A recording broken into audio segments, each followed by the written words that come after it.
Halo, Sinekrip balik lagi di trailer reaction bareng gue Rashid Hari. Dan kali ini sekali lagi trailer yang akan gue tonton adalah trailer untuk film horor Indonesia yang masih nampak tidak akan mengurangi jumlahnya, yaitu Kajiman, atau yang punya judul lengkap Kajiman, Iblis Terkejam Penagih Janji. Buset, panjang juga judulnya. Nih BTW bakal tayang 18 Mei ya. Satu-satunya film Indonesia yang bakal tayang di tanggal itu. Dan gue ragu sih bakal ada film lain. Soalnya kudu head to head ngelawan Fast X coy. Kayak bunuh diri gitu kalau lu tiba-tiba masuk ke tanggal itu. Fast X kan tayang sehari sebelumnya ya BTW, tanggal 17 Mei. Itu layar pasti abis dimakan si tukang kebut-kebutan botak. Dan semoga nggak ada film lokal antah berantah yang mendadak tuh nekat masuk ke tanggal 18 Mei. Karena biasanya tuh sering kayak gitu ya kondisinya. Ada slot kosong, dihindarin sama film-film lain, tiba-tiba ada film antah berantah yang emang susah dapat tanggal tayang, nekat masuk ke slot itu dan hasilnya hancur jelas. Semoga nggak ada film-film kayak gitu. Soalnya gini loh, Kajiman itu kansnya buat laris kan emang kecil ya karena ngelawan Fast X. Tapi dia bisa jadi counter programming. Horor lokal itu adalah formula yang pas buat jadi counter programming ngelawan blockbuster Hollywood. Dengan catatan bisa maksimalin jumlah layar yang didapat. Nah itu, kalau ada film lokal lain yang mendadak tayang, otomatis kan itu ngurangin potensi jumlah layarnya Kajiman kan. Walaupun cuma dikit ya, mungkin berkurang sekitar 5-10%, but still tetap jadi nggak maksimal. Padahal kudu maksimal nih kalau lo pengen jadi counter programming lawan film segede Fast X, yang gue yakin itu lebih gila, lebih berbahaya dibandingkan let's say Guardians of the Galaxy. Lo harus maksimal jumlah layarnya. Nah kalau buat filmnya sendiri sih, dari premis gue udah baca-baca, Kajiman ya lagi-lagi soal pesugihan. Orang sini tuh suka banget sama pesugihan kayaknya ya, pada pengen kaya anjing. Gue tuh udah di titik super bosen sebenarnya sama cerita pesugihan. Bukan karena pesugihannya sendiri ya, lebih karena gini, cerita pesugihan tuh diangkat banyak banget, tapi hampir nggak ada yang nge-explore soal pesugihan itu. Jadinya cuma jadi cover doang. Mau apapun pesugihan yang lo angkat, itu jadi hasilnya sama aja. Jump scare lagi, parade penampakan demit lagi, nggak ada bedanya. Ceritanya tetap nggak ada gitu. Padahal bisa sebenarnya mitologi soal pesugihannya dieksplor atau elemen budayanya digali, tapi penulis kita terlalu malas kayaknya buat ngeksplor itu. Cuma beda-beda aja nama pesugihannya. Pesugihan apa kayak jaran, kayak pesugihan macan gitu, tapi hasilnya sama. Well, tapi gue tetap masih nyimpan harapan sih buat Kajiman ini. Sejujurnya gue masih ada harapan meskipun gue bosen sama template horornya, tapi ada harapan karena yang ngedirect adalah Adrianto Dewo. Film-film dia sebelum ini bagus-bagus, Tabula Rasa, terus Mudik, One Night Stand, terus Galang yang belum tayang di bioskop kita ya, itu bagus semua. Satu aja sih yang kurang bagus tuh panduan mempersiapkan perpisahan, tapi gue ngeliat itu kurangnya lebih ke arah skrip sama acting aktor utamanya yang belum sarapan, datang ke lokasi syuting kondisi kayak lagi lapar gitu. Tapi directingnya bagus. Di panduan mempersiapkan perpisahan tuh directingnya Adrianto Dewo tetap oke. Nah ini yang perlu ditunggu, directing dia itu kan lebih fokus ke apa sih, ngolah ruang intim karakternya ya. Makanya kalau lo perhatiin film-film Adrianto Dewo itu selalu punya momen yang sunyi gitu, sendu, terus karakternya diem, menerawang, berkontemplasi dan segala macam. Soalnya si Adrianto Dewo itu suka banget nge-explore sisi personal karakternya. Nah semoga itu sih bisa dibawa ke horor ya. Bukan nggak mungkin, itu masih bisa dibawa ke horor. Mungkin buat explore psikis karakter utamanya, atau buat ngebangun atmosfer gitu. Jadi masih bisa. Semoga bisa sih. Ya, cobalah kita cek dulu trailer untuk Kajiman. Apa tadi judul lengkapnya? Gue lupa anjing. Iblis Terkejam Penagih Janji. Asik. Oke. Bismillah, semoga nggak gitu lagi.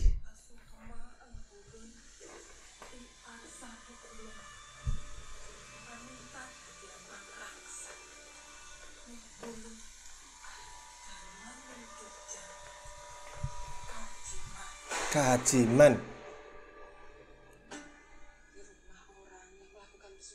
Oh, iya, kandang blubrah namanya. Apa gue bilang? Gue cukup tahu dikit-dikit lah kalau soal pesugihan tuh.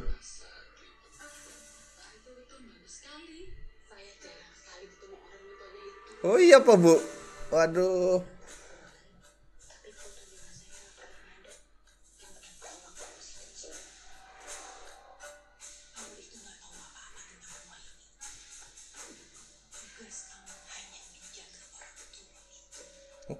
Ada Tio Pakusadewo, gue baru tahu.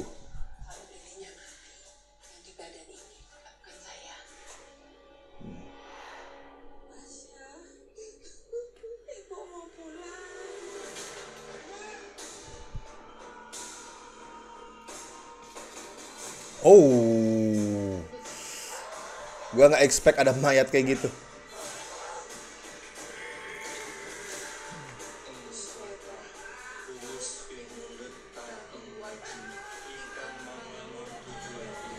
Aduh, bahasa Jawanya. Aduh. Ya, sejujurnya nggak banyak hal dari trailer ini yang memancing rasa penasaran gua. Mirip-mirip kayak yang gue takutin lah, kayak oke, gitu lagi gitu. Teror yang dimunculin pun kayak nggak spesial, nggak baru, dan kuantitasnya juga kelihatannya dikit kalau dari trailer ya. Nah, tapi dari situ gue jadi punya feeling nih. Tadi tiba-tiba gue kepikiran pas nonton. Coba ntar kita buktiin ya pas filmnya tayang. Tapi feeling gue, Kajiman ini bukan horor yang penuh jumpscare gitu. Di trailer, jumpscare dan teror-terornya dikit. Itu bukan buat ngalangin spoiler, bukan biar nggak spoiler, tapi simply emang karena jumlahnya dikit. Prediksi gue, Kajiman ini lebih deket ke arah horor atmosferik, kayak Inang gitu mungkin lah. Fokusnya ke atmosfer, ke cerita, ke karakter. Semoga ya, semoga feeling gue bener. Padahal feeling gue sering salah loh. Waktu itu saya Budino, gue pikir wah Evil Dead, ini ternyata bukan anjir. Tapi semoga yang kali ini feeling gue bener. Soalnya gue udah bosen sama treatment standar. Pengen dikasih sesuatu yang beda gitu. Walaupun bedanya cuma dikit tapi gak masalah lah, yang penting beda. Saking udah bosennya gitu. Dan misal Kajiman bentuknya kayak Inang, gue berharap sih naskahnya mau explore hal-hal kayak ya mitologi pesugihannya tadi, kandang bubrahnya tadi misal dieksplor, mungkin budayanya gimana, asal usulnya gimana, atau sebatas ritualnya secara detail gimana tuh. Gue berharap ada eksplorasi ke situ deh, biar nggak cuman apa sih diucapkan sama karakternya doang, ini ada kadang bubrah terus lupa, udah pindah ke teror setan-setan gitu. Bosen kalau gitu. Gue haraplah Kajiman mau bercerita. Soalnya kalau misalkan punya cerita nih dan ternyata ceritanya bagus, terus pendekatannya tuh fresh, beda, itu potensi munculin word of mouth-nya juga lumayan tinggi. Word of mouth positif ya, misalkan kayak, weh ternyata filmnya beda loh, bagus, nggak kayak horor-horor lokal pada umumnya, ceritanya kuat. Kalau word of mouth-nya positif, itu jadi ada chance buat lo bisa ngelawan Fast X. Kalau ternyata gitu lagi, yang keluar ya omongan kayak, ya B aja, standar, horor-horor pada umumnya, kemungkinan besar abis dimakan si botak. Oke, kalau menurut lo gimana setelah ngelihat trailernya tadi? Apakah lo bisa menangkap sesuatu yang menarik dari situ? Kalau iya, silahkan tuliskan di kolom komentar. Kalau tidak, ya tuliskan juga lah kayak, ya gitu doang gitu, tuliskan apapun itu. Dan seperti biasa gue ingetin, jangan lupa like video ini, subscribe Cinecrip, dan kalau mau ngebantu kami dengan kasih donasi seikhlasnya, as always bisa klik tombol super thanks di bawah. So, gue Rashid Hari, sampai ketemu di trailer reaction berikutnya.